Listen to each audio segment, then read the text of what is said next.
Reka twongere tubasuze kandi tubahe ikaze bakunze ba Cyera TV aho muri hose mukomeze mukubwe neza kandi n'ibyo muri gukora bikomeze bigende neza. Hanyuma ku muntu bitameze neza nawe namwihanganisha mubwira ngo akomere mwisi niko bigenda, asenga yizeye Imana ko nawe mu masaha imbere biraza kugenda neza.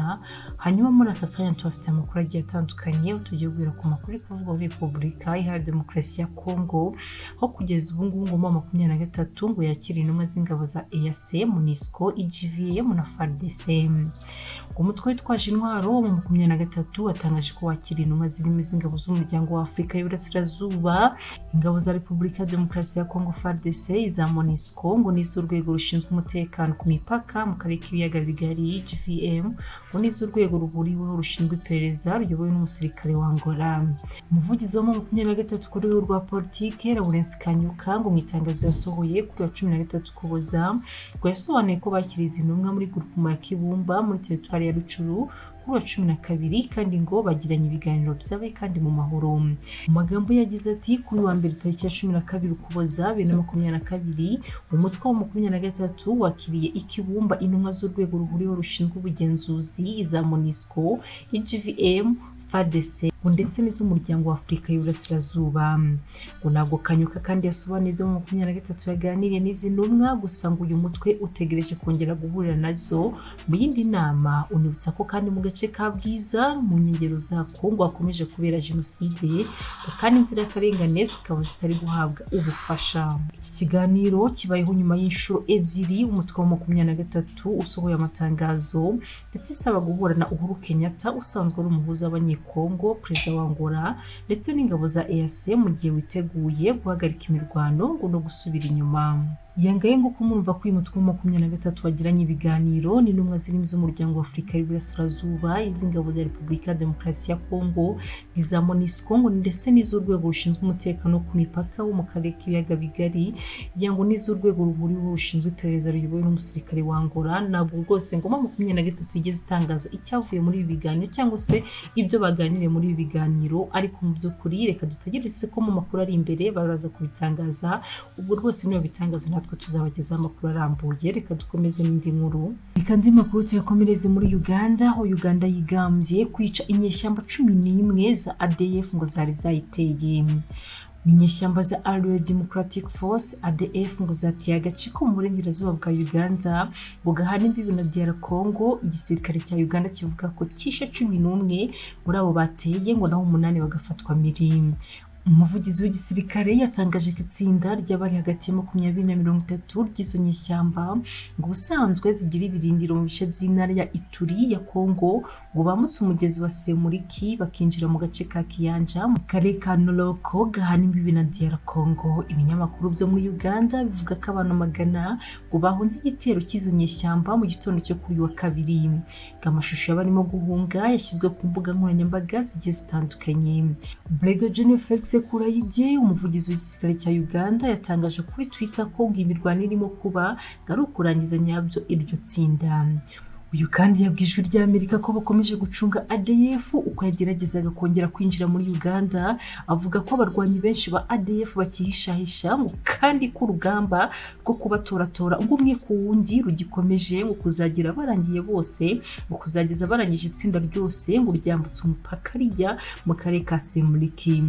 Koloneli Kiki yemeza ko icyatumye ADF ngo yinjira mu gihugu ejo kuwa mbere ngo byari kugaragaza ko umutwe naho wari wajya ngo kandi ko bakigaba ibitero ku basivile. Yagize ati nitujya muri Kongo gusa kubarwanya ahubwo tunarinda n'imipaka yacu, kandi muri ubwo buryo twababonye bakekaga ko twaba tudafite ingabo zihagije ku mipaka. Ibyo byari kwibeshya kandi bazabyicuza.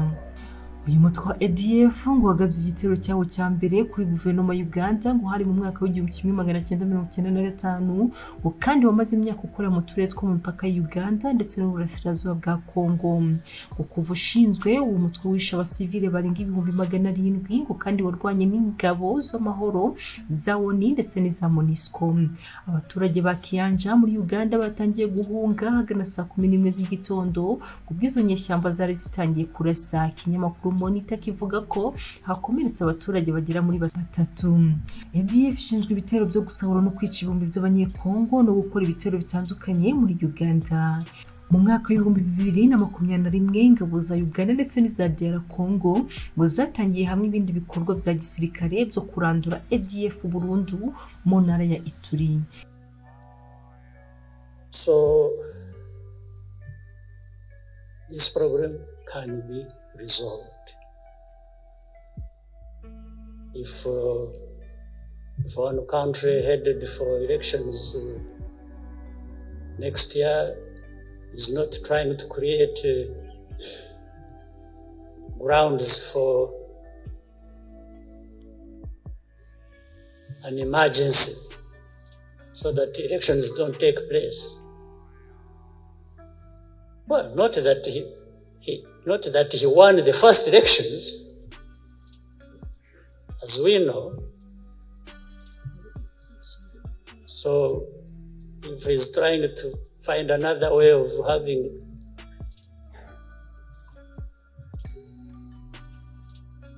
the next election is postponed,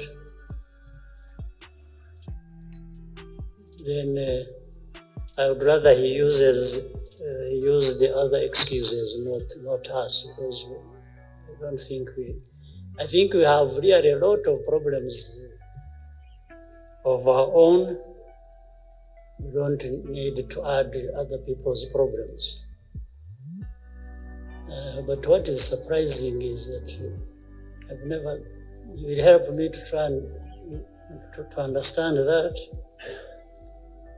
I don't know how it comes that everybody, the opposition,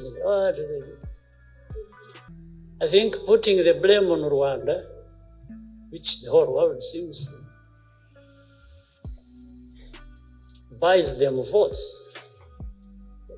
Why should having problems with Rwanda and votes for people? You see politics heating up in DRC, and everyone who has something to say, whether it is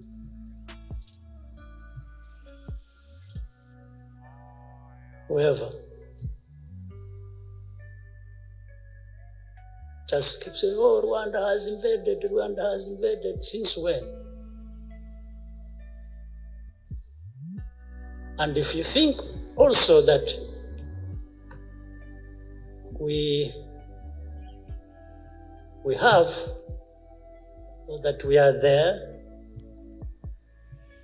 even if I were to believe it, I would still proceed with asking myself a question. I say, why? Why would Rwanda be in Congo?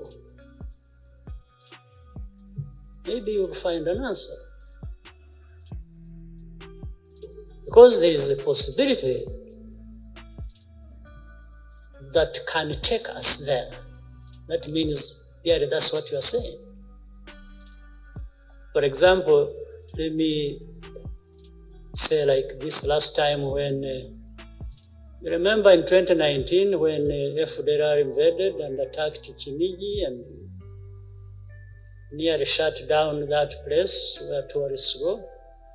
And by the way, we started seeing some messages. Don't go to the northern part of Rwanda. There is insecurity from all over the world. Maybe this is what some people actually want. So we cleaned up that mess, and then this year, first half and mid, remember what went on, the bombings that took place, being fired from across with heavy artillery into that place. And then, so that is a very attractive for us to actually cross the border. There's no doubt about it. Yangengo kongera makuru twari tubafite muri aka kanya, mukomeze mukurikirana inkuru zacu kandi munadushyigikira mukanda like na subscribe ku batarabikora, kandi munadusharingira inkuru muramugize neza. Imana ibaho umugisha naho butaha. Ciao ciao. Bandi rero tubashimire kumaze kubana natwe nyaboneka nawe turakora subscribe kureka ngende mwibukije gukora subscribe kugira ngo tuzagicikamo n'ibyo tukugezaho bya buri munsi. Imana ikomeze umugisha mugire umunsi mwiza.